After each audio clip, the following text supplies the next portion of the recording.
Good afternoon, DFS Army.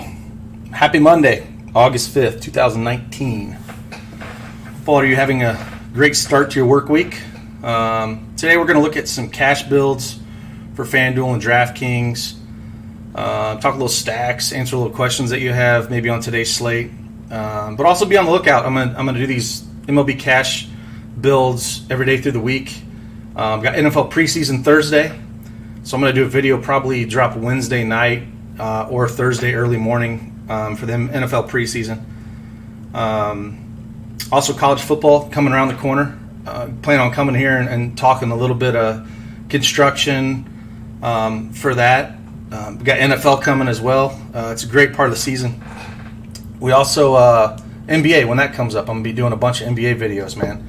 So it's a busy time of year, but it's awesome. But if you're not a DFS Army member, then click on the link below. Enter code CashKeg to save 20% off your lifetime membership. So let's dig in here to the slate. We'll start with FanDuel a little bit. We can kind of talk about lineup construction, where I kind of see things going, where I see we should probably pay up for pitching today. I think the low tier, interesting for GPPs, but I don't think I would go there in cash. I think it's a pay up spot for pitching. So I think for me the clear cut two pitchers to pay up for are Charlie Morton or Lucas Giolito. I don't think you can go wrong either way. Giolito has the better matchup of the two. Higher strikeout rate for Detroit than Toronto. Just less power in that lineup for the Tigers lineup. So I don't think you can go wrong here. I'm not set one way or the other on which way I would go. But to me, in cash games on both sites, for SP1 for DraftKings and then for FanDuel, don't get cute here and just play for Morton or Giolito. Castillo just has too hard of a matchup against the Angels that don't strike out that often. Their K rate is under 20%, whereas Toronto and Detroit, we're talking close to 25%. So it's just there's no reason to pay up for him in cash games, and your chalk's going to be Morton or Giolito. We have a crazy high total with Boston facing Montgomery. And if you're going to spend up at bats today on these slates, on tonight's slate in cash, you're going to want to pay up for those Boston bats. Montgomery's just been, God, he's got over a 6 ERA. I don't think he's thrown past 5 innings since he started. I mean, he's a gas can, man. So I think the guys you're going to spend up are guys like Mookie Betts, JD, Xander Bogaerts, any of those three. I don't think you can fit all three of them in by going up to Morton here, just because they are all priced up. But I would select two of them, and if I had to put two of them in, because we do have a little bit of value I think we can look at here on this slate, especially on FanDuel, is I would slide in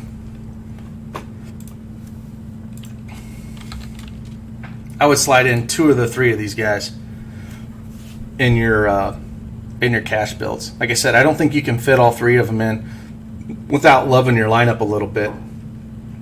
It's just kind of rough, only having about a little shy of 2,500 average salary for cash games, throwing three of them in there. And I think we can save a little bit at shortstop, where we don't have to go Xander. Again, if you can fit all three and you love your lineup, by all means, they're going to be on a slate this big. They're definitely going to carry the most ownership. That's no doubt. In GPPs, when you're stacking, I think you get a little different, and you go guys like Vasquez, Chavez, maybe Sam Travis, some of the cheaper guys, or you go lefty with Devers. You can stack the bottom of the order with Boston and be a little different because they'll garner lower ownership. But for cash games, I would stick with two of the three of these guys. And then if we look at some value, people that are in good spots, the one that really stuck out the most was Aquino here. 2K, hitting cleanup for Cincinnati. To me, this is just an easy plug and play when it comes to cash games at that price. It's just, it opens everything up. It lets you get to those Boston bats.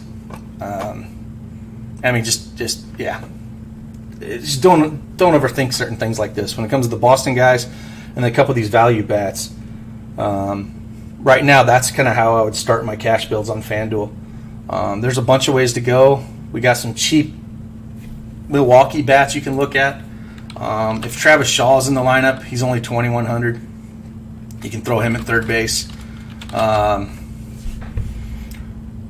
We can throw Thames in there, 2,500. He's a little boom or bust, but I guess so is Shaw. But there's some cheap Milwaukee bats you can kind of look at to really spend up on some guys we want to attack here. So that's the lineup construction I would look at. If any of you here have any questions or want to know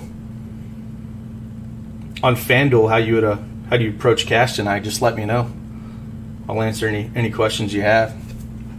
But that's how I'm looking at construction to start off with, is those four right there would probably be my core. I'd build around, like I said, you don't have to go Charlie Morton. You can go Giolito. It's really, they're 300 a piece. Really doesn't matter which way you go. Like I said, I'm leaning the Morton side of it, but I don't think there's a wrong answer in cash. What's up, Navy SEAL? How you doing, brother? And why I said in cash there's no real reason to spend down, because there's nobody that's extremely safe for me. Tanaka at 7,800 against Baltimore. That's interesting, but to me, GPP's only. His K rate's not been there, but he can always put up a nice matchup. So I like him in single entry or in stacks. We come down here a little bit more. I really don't like that spot for Velasquez. Savali here is 6,600. He had a great first outing, put up 46 FanDuel points. At 6,600, I can see him being pretty popular on FanDuel for, I don't think cash. I would definitely wouldn't put him in cash. But for your stacks and stuff to get in those Boston bats, you're gonna see him being pretty popular there. I've heard some talk around Porcello around the industry. Man, I can't pitch that guy. He's just he's a gas can, man. Like, he's just had a rough year. If you want to go that route in your GPPs, maybe he can hook us up one. Turnbull, another guy that's in that range. I think you could take a look at for stack single entry. But again, there's nothing safe down here for cash games that I would even remotely look at. So we can go over to DraftKings, see what they got over there. Again, same thing at DraftKings. Giolito's the most expensive pitcher over here. So this is where, if there's two pitchers that I like and I think they're about equal, then I might play Giolito on FanDuel and then play Morton on DraftKings. And that's kind of how you can split up your cash builds going that route. Where just, you're not all in on one pitcher. And if guys are that close, I know sometimes people like to split their cash games up, but if they're that close, just play the price point game if you're playing both on DraftKings and FanDuel. So I'll roll, say you want to roll Morton here, Giolito on DraftKings, and then SP2. Again, Porcello 6,400. And if there's chalk Porcello, I'd rather just get off that. And like I said, Savale here is in 6,900. You're probably going to be popular with people looking at how great of a game you put up there. But so I don't mind throwing him in there for cash. He's probably who I'd go with SP2. It's a little risky, but again, this Texas. So if you got that, you got about 4K left for your average salary for your hitters. And again, we talked about Boston. Now Boston is really priced up here. I mean, you got a $400 difference here from JD and Mookie. I don't know if you can fit both of them in cash, but if you did start the same kind of thing there, you're down to 3,600. Again, now if Travis Shaw starts again today and you need a cheap bat, he's 2,600. You can slide him into third base, and it helps out a little bit.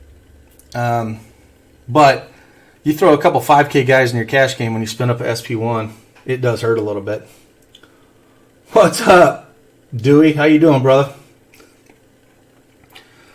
But that's how I'm looking at DraftKings right now is kind of that approach. I really don't know if I want to go both those Boston at bats, but I want to have, if we just look at the Boston salaries and see what they're looking like here on DraftKings, they're going to be the most popular stack tonight. On a slate this large, I don't think you have to, ownership's not going to be a huge deal, but they're going to be the most popular stack with that implied run total. But if we look at these guys, Devers 55, everybody is priced up. If Travis is in there, again, Travis is 3,400. You can play him at first base or outfield. I don't mind throwing him in there at that price. If we get, Bradley 3,900, said Vasquez at 4,200, Chavez 4,300. Any of those guys, I don't mind against a lefty. And so you might only have to pick, say, one of these guys, and say you want to go down to JD, and then we want to throw in Travis, and then we want to throw in, I don't know here. Let's go Chavez here. So right there, if we just do that, now we got just under 4,300 for average salary, and that opens up things a little bit, and we get some of that Boston love here in cash games. So I don't mind going that route. And like I said, if you're playing single entry GPP, or if you're stacking tonight, you don't have to fade Boston, but just get different with your Boston stacks. Maybe leave off JD and some of them, maybe leave off Betts and some of them. Don't use the top of the order, which will be more popular. Use the bottom of the order, and that'll make yourself different. And maybe JD and Mookie have a rough night, and the bottom of the lineup just goes off. So that's one way to get a little different. But that's how I attack cash games on either site. I think it's kind of straightforward when it comes to pitching. And then again, it's just get a few Boston bats in there. I don't think you can fit more than 2 or 3 in there for cash if you're paying up for pitching. Let's just look real quick, see pricing wise. Vasquez is only 2,600 over here. Travis is 2,400. So even paying up for pitching, and say you throw in Vasquez and Travis, and you got JD and Mookie, you throw in Aquino, you're talking, you can still make a great lineup with throwing Morton in there on FanDuel. So doing that, I think you'll be a little different. And, you don't have to go completely off the board. So, but that's how I look at it. If anyone has any questions, I'll answer them. If not, I'll start building some lineups and drop my sheet here soon. I'm almost done with it. Hopefully more lineups come out before I drop it. But if not, make sure you follow in Slack while we drop any hitters we see that might be cheap, kind of like Aquino there. I mean, it's kind of a free square for cash games. But if we can find some cheaper bats to pay up for some of them great Boston bats, then I'll drop them there in Slack as we get closer to lock. Sean just getting in. He says Morton over Castillo. Yeah, man.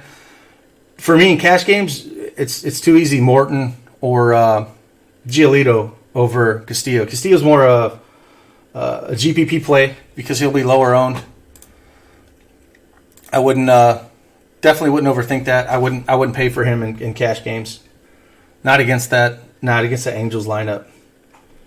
He's going to be, now again, no problem putting him in at 150, but that's how I'd go about it. Thanks for the sub, man. Appreciate it. Pug Kong Powmaster. Love that. That's awesome. Got to play some Metallica for intro music. Yeah, I wish I could. I'd probably get in trouble for doing that, man. But I definitely wish I could. Yeah, man, I appreciate it. I'm with you there, Kent. I type faster than my brain allows it, so I screw up all the time when I type. I'm sure you guys notice that in Slack once in a while. But what other questions you guys got? What other stacks you guys liking tonight? Again, Boston's definitely going to be the chalk stack of the night. Look for CG stacks. He'll drop them. He usually drops them a couple hours before lock. That's one of the places I always look to see, the model that CG has and what his stacks are popping. I'm sure Boston's going to be number one there.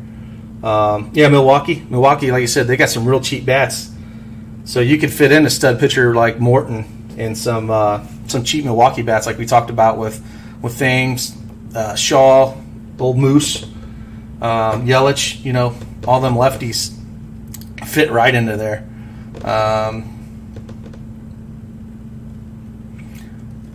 I don't know. I guess Tampa Bay is not a bad off the board stack. Cincinnati, I don't mind them if you have as a one off, but they're not. It's basically for me. It's Milwaukee, the Dodgers, Red Sox are the top three. I guess I could put the Yankees in there. They're kind of getting beat up now, but Didi's nice. Torres got hurt, so I don't know if he ain't going to be in there. But then you got Urshela in there for cheap. I don't mind him. But I like the Dodgers against Waka, even in cash games. I think we can look at a few of those Dodger bats. I know Peterson's had been cold at the plate, but he's usually leading off at 2,900. Definitely don't mind him. Like you said, he's had a pretty cold bat, but leading off, might look at him more at GPPs, just how cold he's been. Muncy, either the 2-hole or the 5-hole. He went yard last night. He's definitely in play at cash at second base. Love him on FanDuel. But says, how has your August cash and hybrid lineups been going? Cash has been going so-so. Hybrid's not been going great because I've been kind of boom or bust with those because I've been doing 4x4 stacks with a cheap pitcher, and I've missed the cash line on them 2 out of 3 nights. And when you go boom or bust like that, it's rough because if your stacks don't go off, that happens. So haven't been good at the hybrid, but I'm going to keep it going for at least a week or two and see if I can turn around, because when you stack like that, it only takes one big night, and it turns around all those zeros that you get when you're bubbling your single entry as you go for the big home run in them hybrids. And that's what I'm kind of doing in my hybrid builds. So I didn't play yesterday. I don't like to play on Sundays, but I will play some cash if I have the time to do it. But yeah, it's been up and down. I can post where I'm at after tonight and kind of see where I'm at with things. But I kind of like tonight. I feel like it's a big enough slate where we know where the chalk is going to be, and we have enough value, especially on FanDuel, to fit in some of those chalk bats and just let others make the mistake. Trent Grissom's 2,200 again on FanDuel. Yeah, hopefully leading off. Yeah, we can slide him right in there if he's leading off. Like I said, there's a lot of value on FanDuel to be able to fit those expensive Boston bats and expensive pitchers. So they tend to be well underpriced compared to DraftKings, where their algo is just completely off. But that's how I'm looking at things, man. But like Vertigo at all on FanDuel, depends on where he's hitting. He's 2,800. If he's out of the 2-hole, yeah, I like him. No problem there, especially that price. If they got him hitting down in the 7-hole, I would just save him for GPPs, unless he's your last piece. If he's if he's sitting out of the 2-hole here, he's been a lot safer to play than Jock. So I'd probably prefer him over Peterson, just with how well he's been hitting compared to Jock. So is 4x4 a must for hybrid? No, it's not at all. I mean, you could just take your cash build, pivot 2 or 3 pieces from your cash build with more guys that have more home run upside around the same price, that's perfectly fine to do. You can run a 4-3-1. I don't mind doing that.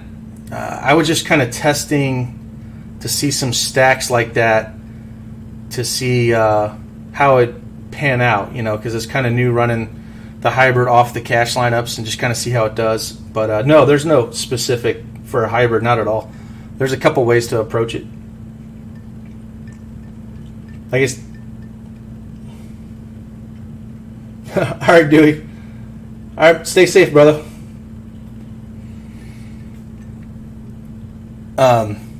Yeah, that's so that's how we'll approach things today. Like I said, I'll be in Slack all the way up until lock. I'll drop my cash sheet here shortly, and then we can just talk shop all the way up until lock. So it's been fun, and I will see you on the flip side. Deuces.